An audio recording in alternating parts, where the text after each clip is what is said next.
Okay, we're starting like we do sometimes here, where we think Kevin might be in for a few minutes or so. Welcome. It's another episode of the Chappell podcast. I was not quite fully prepared, and then this cat just climbed up my side. Literally, that's how this started. So I'm bleeding a little bit.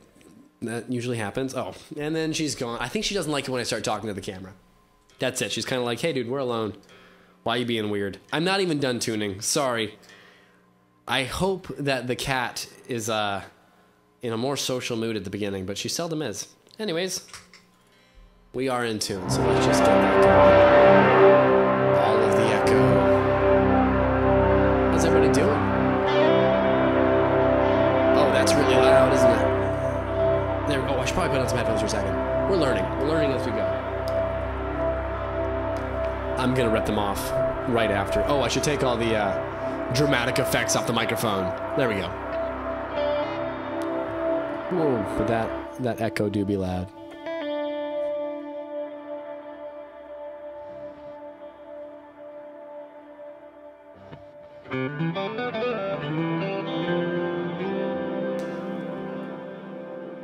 What a way to stick the intro, eh, Rick?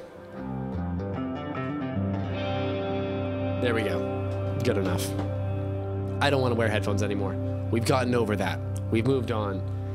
What episode is it even? Come on, this has been a lame intro. I thought I had the kitten. That's usually the one I lean on the hardest, you know?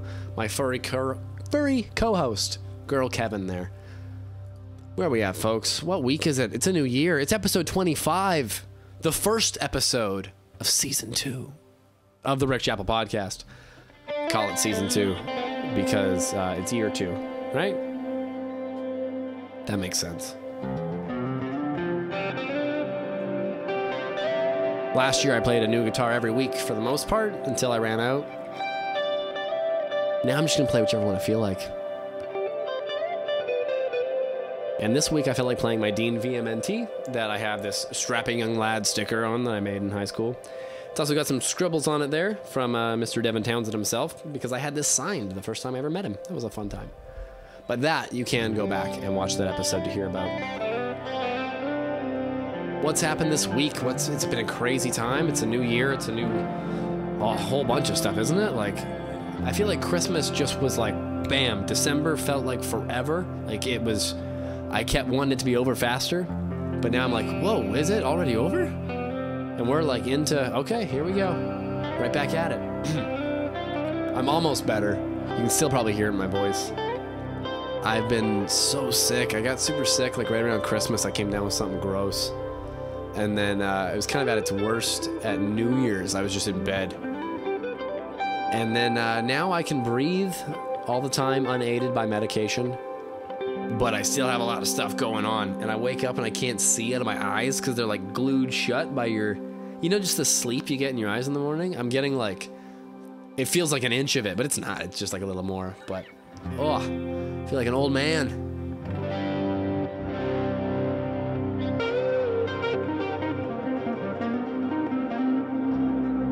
My 29-year-old old man, I guess. Okay, let's do comments. Let's just get right into it this week. I don't have many. So, what do we got? Rod on the Christmas special. Good singing. I think Kevin is afraid of your outfit. Yeah, she didn't like the suit. You should make her a cat bandana out of it. Karmic justice. That would be hilarious. I have that suit. It's the jacket and the pants. If I had a shirt, I would cut the shirt up and sacrifice it.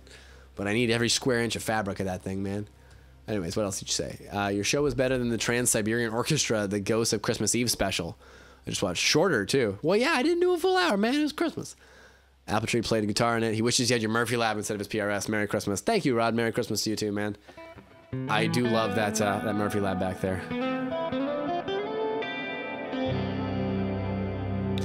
Next one up. The guy who sold me the Stormbender, Mr. Freberg. Happy New Year to you, Rick. Hope your sore throat subsides quickly. Yeah, man, we're on the longer side of quickly now, but we're getting there. And that 2024 treats you well. Hope 2024 is a good year for all of us overall. I concur. Good statement. Your channel is growing. It's great to see. You deserve it. Yeah, man, we're on this, like, very small but actual upswing. All the analytics have gone whip. They continue to go whip. And I've got some more videos coming down pretty quick. That'll be good. One I've talked about forever, and one that I have a pedal at home right now I'm going to film after this. It's another overdrive pedal. I've started to do overdrive pedal reviews, but you know what? We'll talk about that later. Oh, what else did he say? One of my favorite aspects is your high level of kindness towards every subject you cover. Wit, too. He laughs. The wit I'll concur with. I try to be super kind to all the products. That is for sure. I don't want to shit on anything, because like the way it always works with these YouTube videos when it comes to like product reviews, it's like you know if you're gonna buy it. We all just watch these. I'm a guitar player too. I'm not that into pedals, so that one's a new one for me to do myself there. But I watch like gear reviews, like we all do, like rig rundowns, all that kind of stuff. I'll make my own rig rundown, of course. All these things are in the works. But yeah, you don't want to shat on the stuff, because most of the time you own it. Like the people in the video, the people watching, I should say, own the gear or like the gear. That's why they're watching your video, and they just want to hear you say good things about it. So I'm gonna always be honest, but like I'm just gonna try to show the things doing the best thing they can do, and I will probably leave out a lot of their flaws if there are any. But I will make completely honest gear reviews as well when things are pieces of shit. Or for the most part, I will just not make a video on them at all. So there you go. And yeah, I'm started down the overdrive pedal train right now. I have a tube screamer. I've always had a tube screamer. It's the same one I bought in 2015, I think. It's been my Maxon OD808 ever since. I got the Maxon OD808 because Devin Townsend said that was the best tube screamer. So I was like, sure.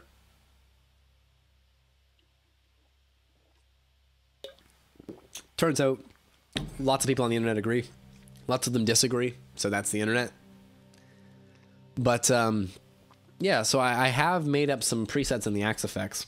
That way I can plug in different overdrive pedals and use the consistent sound of the Axe Effects, with like a Fender amp and a Marshall amp. And then I can record drums and bass and do whatever other stuff I'm going to do, like always. And you can hear it in the context of music, because I think that's how it matters the most. And I think very quickly you're going to find that they all kind of sound the same a little bit.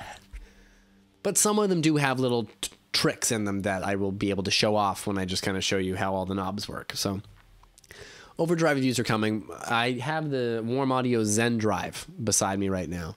So that'll be the next one up. And then I'm going to do their OCD drive. And then maybe I'll do some Boss ones or something. I don't know. I've done all of the sort of multi-effects units I wanted to. There's still obviously the helixes and all that sort of stuff, but that's not really my camp. And they've been out for so long, everybody knows about them. I know less than you guys, That said, we have a helix set up at work right now, and there's patches in it that are so good. There's so much ambient stuff in it. I know the Axe Effects has the ability too, but new patches are fun. That's just how it works. So new sounds, new ghostly echoes and whatnot. If money was infinite, I would have a helix somewhere stashed under this desk, I bet. Just for echoey, bippity boopity sounds. Because it has like loopers that are amazing, and okay. Maybe I'll have to do a video about the helix and convince myself that I need one. There's room under there. No. Less gear, less gear, less gear. What else is on our list today? I need to drink some more water here, because I think you can hear it in my voice, man. It's going to be a rough one again. We may just do a half hour again. That might be how season 2 starts, but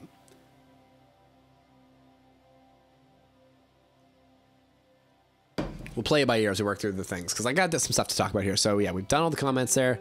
I said Happy New Year. Today I got shit on by a bird. That happened. They say it's good luck, but I think they just say that because nothing bad will happen to you after that, because it just sucks. Like, it was the classic. I was walking to a McDonald's for lunch, and you walk under a street light. I hit the button to walk, and you're standing there, and I'm standing right under the light, and I just hear like a... Because I've got noise-canceling headphones on, but I can still hear, and I just feel something hit me. And I'm like, did a crackhead spit on me? What the fuck? No, I got shit on by a bird, so... I had to, I got Vessies for shoes lately, so I washed them in the sink, because you can, because they're 100% waterproof, so that was dope. I had no shoe problem. but the collar of, or not the collar, the ankle of my pants, I guess, or whatever, the one leg got covered in shit. So they're in the washer right now. I did the dish detergent trick and everything myself already to start on it. But if I have to buy new work pants, I'm gonna be pretty angry because I don't want to do that. But yeah, like I shit on by bird. Wanted to tell you about that. Next, album of the week. I have two. I have one that I prepared like a week or two ago that I haven't done yet. And then I have one that I'm genuinely obsessed with this week. The throwback, let's call it, album of the week is Sacrament by Lamb of God. Not that the other one is not an even older album, but like I said, I was going to do this one a couple weeks ago and I forgot about it. I don't have this one on vinyl. The album of the week thing, I don't have that many vinyls, so we're just going to talk about an album every week. Sacrament is, I think, my favorite Lamb of God release. Yeah, I'm gonna come right out and say it. I do really appreciate the ones before and after it the most. That's my era. You know, we all have our times when we love our favorite bands the most. That said, I heard their new record. What's it called? I have an interesting story about this because it just goes to show that it doesn't really matter sometimes what the band puts out. It's all about you. So, Lamb of God, it's the album with Omens on it, the new one. Omens. Fucking thing's called Omens. I heard Omens when it came out. I heard the single, and then I think I heard maybe the second or third single too. And I was like, meh, no, not for me. Cool on you, Lamb of God, but not for me. And then a bonus song came out, like way later. What was it? Oh, hello, Kevin. Welcome back. My Library of Lamb of God. There we go. When I'm sick, I sound kind of like Randy from Lamb of God. Evidence. That's it. It was a new release. I thought it was a new song altogether from Lamb of God. So I was like, I'll check it out. Loved it. Thought it was killer. Looked into it. It's like, oh, it's just a bonus song from Omens. Maybe I like Omens. Listened to the record again. I was like, I love this record. This is Lamb of God at their like Lamb of Godiest. So back to Sacrament. But yeah, Sacrament was the one that made me really fall in love with the band. I had heard Ashes of the Wake and little bits of gospel and like, you know, some stuff here and there. My guitar teacher had me learn riffs of, I think, Palaces and just little things like that. And then I learned Hourglass. I was like, that's awesome. And everybody I knew Laid to Rest. You know, there was hits basically for Lamb of God at that point. And then Sacrament came out. And this thing's a juggernaut, man. The production's amazing. It made me, well, amazing is interesting. It has a sound to it. Some people hate it. I think it's perfect for what it is. It sounds like Lamb of God at their Lamb of Godiest. Like they kind of do at Omens again. But there's an element of melody to this record that was pretty new to them at the time. Like Randy really put on a new voice of layering it in the studio where he would still do like a track of blah, blah, blah, blah, blah. But on top of that track in the background, oh, sorry. There was spit all through my breathe hole there. I'm still sick. I shouldn't do death metal. Oh, that hurt. Anyways, I think you can see my eye tearing up. There'd be another layer of like, what's one of the songs that has it? It's Redneck, obviously. Like, oh no, like pathetic, wasted, you know, things like that. Soulless, you know, there was elements of those things underneath just the regular Randy roar too. So going through the track list, this one, Walk With Me in Hell, is amazing. They did this is the time when Lamb of God was filmed a lot as well. They did, all their tours had like documentaries made out of them and whatnot. And in the tour previous to this, they were all filmed, and then the making of this record was all filmed, and then the tour after this was all filmed, basically. So as a super fan at the time, there was a lot to digest. And since I was in high school, like me and my friends watched them all on YouTube all the time. Like there was clips of it, like them punching each other in the head with the tiger head on. That I will never forget these things. I had to bug the cat for a second. Not that I wanted to punch my cat in the head. Never. But the production on this and everything, like I said, okay, let's just track by track it. Walk With Me in Hell is sort of the anthem of it. I think they opened with it on this tour. I saw them twice on this tour. once opening for Metallica and once headlining a local arena themselves. And like just both times they were on top form. Like you're never going to blow Metallica off the stage. And this is Metallica doing the Death Magnetic tour. So you can argue maybe it's old Metallica. Like I didn't see them on the Black Album, but nowadays with 72 seasons and where they're at now, I think Death Magnetic may have been the first of this current Metallica that we still have and love. Sort of the greatest hits Metallica. Sorry, there was a hair there. I'm not just conjuring Metallica vibes, but that's why I think of Metallica, is because I saw them on the Metallica tour. Again, We Will Rise. Incredible riffs. Redneck.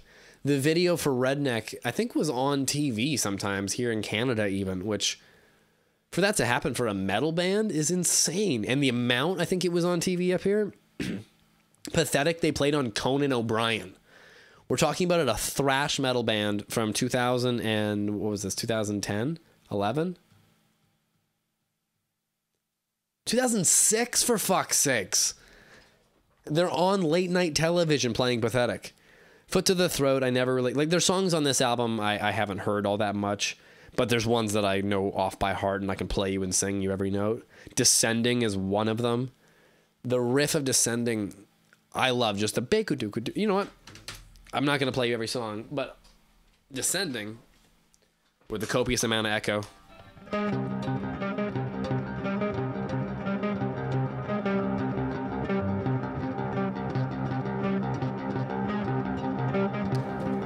There's a turnaround in that, and then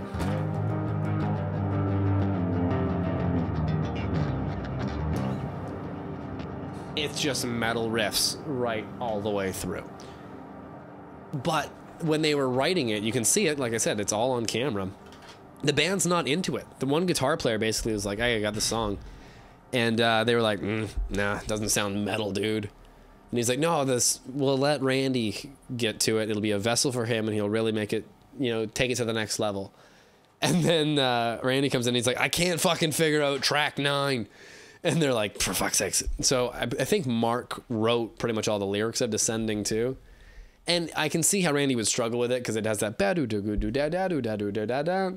And the vocal part over that ends up being, a held da-da-da, do-do-da-da, like very long held full notes for bars at an end, And it's such a heavy song. And I think even John Campbell, the bass player, says by the end of it, the songs that Mark would bring in that would be weird and not something they were all into, by the time it was done and mixed and out there, he'd be like, yeah, it's like the best song on the record. I always love them the most. They're different, they're weird, and they're great. And Descending is that. You should definitely listen to that song, if no other song on this album. That's one I'm going to recommend.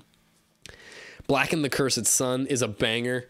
Me and my buddy in elementary, middle, and high school, my best buddy's growing up, Cam, he played guitar too. He started just a little bit after me, and I started a little bit after another friend of ours. And him and I were the ones that stuck to it the most. And Black and the Cursed Sun has an intro that's 2 harmony guitars. It's pretty simple. And we had to learn that. So often one of us would just start playing guitar and we'd be like, and then the other guy would come in with or whatever. And it always sounded cool. Forgotten Lost Angels is not really a song for me. Requiem is not really a song for me. More Time to Kill and Beating on. Like the rest of the album is not what I got into as much. But still, it is an amazing record worth checking out. And the songs that I highlighted are some of the best heavy metal pieces of all time. Like that's where they're at. So what have we got in here? Just a bunch of lyrics. I'm not going to read you all the lyrics. There's all kinds of cool imagery. Lamb of God was always really cool with their artwork and whatnot. Pictures of everybody. John's still in the band. Willie's still in the band. Good old Randy's still in the band. Mark is still in the band. Chris, their drummer, is sadly no longer in the band. Willie's brother. I'm not too sure exactly what happened. I'm sure everybody's still friends. Hopefully, you got your brother in the band. That's got to be an awkward situation. I hope Chris Adler's doing awesome, because I fucking love that guy. But I like everybody in the band. So whatever's keeping them running. And Art Cruz, their new drummer, is awesome too. So everybody's kicking ass. I wasn't going to talk about Sacrament for too long, because I have another album to talk about. And if you don't want to listen to Lamb of God this week, that's not where your head's at. I respect that. I honestly haven't been listening to it either, because the album I alluded to earlier that I've been genuinely binging. And I mean, like, listening to it from when I wake up, I will put it on, walk to work, still be playing, turn it off. Sometimes I'll put it on at work, only once or twice so I don't torture people, like, throughout a week. Listen to it at lunch, walk home, like, it has long as it takes to finish. And then I'll probably put it on one more time at night. And that album is Parade by Prince. God damn, I always loved Purple Rain. I've known Purple Rain since I was growing up. I've talked about it before. Purple Rain is the first album that I remember. Like, I don't remember all the songs off it, obviously. I was not that old. But I remember the cover of it. I mean, like, I remember being like, I want to listen to that one. That's a cool album. I like the guy on the bike with the wallpaper thing. I was super into it. So, for some reason lately, I was like, you know what? He has more albums. For God's sakes, he's got tons. And even Prince and the Revolution, like the Purple Rain band, have more. So I've finally listened to all of that. I listened to Around the World in a Day and 1999 and Parade and even, there's one other that I honestly wasn't as into. But, okay, let's just, I could talk about Purple Rain for probably 10 minutes, but I want to do a half-hour episode this week because I am already running out of things to talk about. And we're just going to do Parade. Maybe I'll do Purple Rain next week. I said I was going to do an album of the month, but this is getting out of hand. We're talking about albums now. This is how it goes. The podcast takes on new forms. Christopher Tracy's Parade is a wild intro. And the thing, like, the reason I started just listening to more Prince music here is I've always loved 80s stuff. I love 80s hair metal. I love, like, 80s vibe new stuff. Like, there's a real resurgence, like, ever since Taylor Swift came out with 1989, which I loved front to back. It seems like people have been going down this 80s rabbit hole of the synth drums and all that stuff. It's really making a resurgence. And I love it. Mariana's Trench did a super 80s album that was amazing called Astoria. I saw them on that tour. It was out of this world. I've seen the drummer at work a couple times now, and only once was I saw you on that tour, and it was fucking out of this world, man. And I think I weirded him out a little bit. But he's a good dude, and every other time I've been a regular guy. So, hey, I hope you still like me, Ian. That's a sidetrack. But, like I was saying, 80s style music I've always been loving. So why not binge some real 80s music? So at work, we've been listening to, like, the new Power Generation and Madonna here and there and just, like, whatever. But I am doing nothing but Prince. Because Christopher Tracy's Parade kind of sums up, like, the weird zaniness.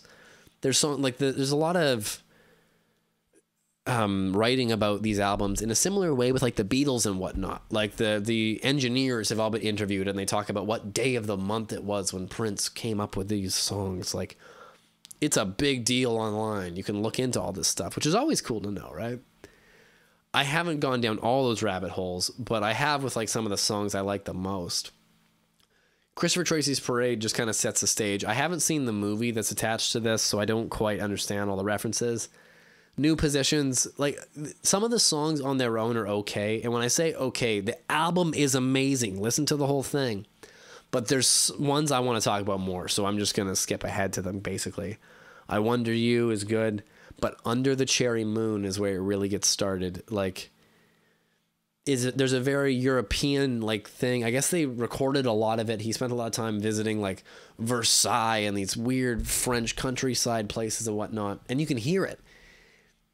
His voice does all the Prince things. You know, there's Under the Cherry Moon and these very emotive lows. And then obviously, and I can't do it because my voice is literally falling apart. And he's Prince and I can't sound like Prince. But Under the Cherry Moon falls into Girls and Boys, which is fun. Like, there are so many just fun songs on this album. Vous êtes très belle, mama, Girls and Boys. I don't know what that means, but I've been singing it daily.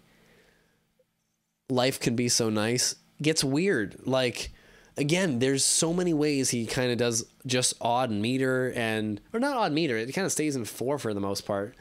But the drums have this, there's tape loops and there's da-da-da-da-da-da, and a lot of, like, double bassy stuff. And it almost sounds like chaos, but it's pop chaos. Like, I usually assume the chaos stuff with more metal and I guess just louder sounds and more double kick and louder distorted guitars and crunch and lower stuff. But Life Can Be So Nice could be a metal song in a heartbeat. Venus de Milo is an all instrumental, again, that just sounds like you're in an Italian restaurant. And I think that is part of the movie, is he plays piano in an Italian restaurant, so that makes sense. But it's also breathtakingly beautiful. Do You Lie is fun again. It's like a musical. I saw an interview with The Revolution, his band at the time, that said that song was very European to them. And to me, it sounds like a musical. That's how I interpret that kind of sound. And I'm all for it. It just sounds like musical theater. After Do You Lie is Kiss. And that is the single, that is the hit. That is the one you probably know best. I have learned every chord of that song so far because they're all fun and different. I don't know what they're called, but I can play them. That's all that really matters.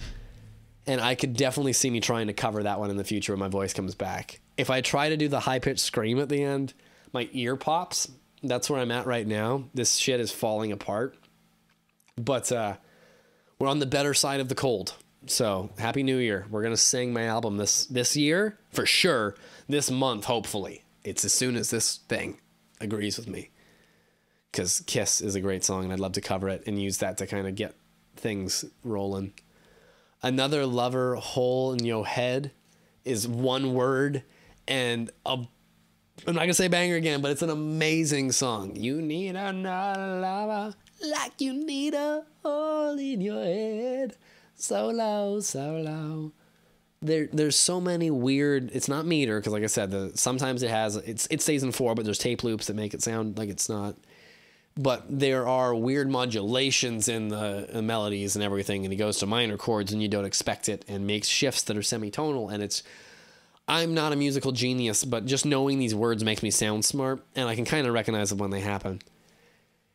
And then there's a grand finale that it's not Purple Rain, because there's no big epic solo, but it's as good as Purple Rain.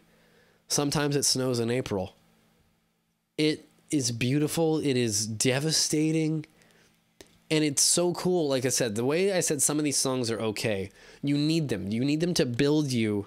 So Sometimes It Snows in April can kind of break you. You know, that's the point of it being, a 40 whatever minute album or piece of music. Not that it's, they're singles. Kiss is a song. Do You Lie is a song. I didn't even talk about Mountains. Mountains is a song. Mountains is the one that when I was listening to it, I was just like, mind blown. Moments of just like, I'm not going to keep singing. The female background singers shine. I think they play guitar too. I don't want to just call them backup singers. I think it's Wendy and Lisa do a couple vocals here and there all over the place. And they are so good at this. I want to buy a Prince guitar now. That's the level of obsessed I am right now. But I will not spend thousands of dollars on a Prince guitar. I know this is a passing fancy. This may be the one time I buy a cheap Chinese copy that arguably doesn't even work for like a couple $100 and see what I get. Because worst case scenario, it'll look really cool in the background if I have either a Prince shaped guitar or the Cloud. I don't know. The Cloud guitar is the Purple Rain guitar. If you're going to leave a comment this week, if you made it this far in, tell me which one you think I should get. I'll show you pictures because you might not know. Here. I didn't see this coming. We'll poll the audience. I don't know if I'm going to do this, but I am so loving them. Like I said, they're thousands of dollars to get the real one or the good one. Let's plug in the screen for a second. Which I'm so not going to do. Because, like I said, it would be basically to make a Prince cover video here or there or something and play when I felt like it. So there is the Cloud guitar, which is that guy. That's the Purple Rain guitar. Like literally, if I look up Purple Rain, yeah, boom, there it is. The Purple Rain guitar. And you either get it in white or purple. I feel like purple is the color you get for Prince things, but white is the one he had in Purple Rain. So like, that's the one. But the other guitar, of course, is the love symbol. You know it. This wild Super Bowl shenanigan. It's literally the Prince guitar. He made that his name. I don't know if you guys remember that. That has a tremolo. That's pretty rad. The tremolo could be crap. That's because it's such a cheap guitar, so that's part of what could be the problem. I might be leaning towards the Cloud guitar. They're also cheaper. But there's something, so if it only hangs in the background, like if that's all it ever does, that might be crazier and zanier and more fun. I don't know. But it's hard to argue with that. I can literally hear that photograph. And I know you can too. And I said I wasn't going to sing anymore, but god damn it. I'm going to turn back on the reverb and the plugin that makes me sound like there's more of me. See? Isn't that crazy? That's how you sound professional. Purple rain, purple rain. And literally if I turn that up, I'm meant to cause you any sorrow. Those are the effects. I'm learning these things as I try to make my own music sound less shite. Anyways, there's me rambling about guitars and things I want to buy and going over the half-hour mark. And you know what? We're going past it because I do have one more thing written down. I think I've talked about it on a previous episode, so I'm not going to get into it too heavy. But I am going to get into it kind of heavy. Netflix, if you have Netflix, has now put games on like the Apple App Store. So there's like weird little mobile games you can play.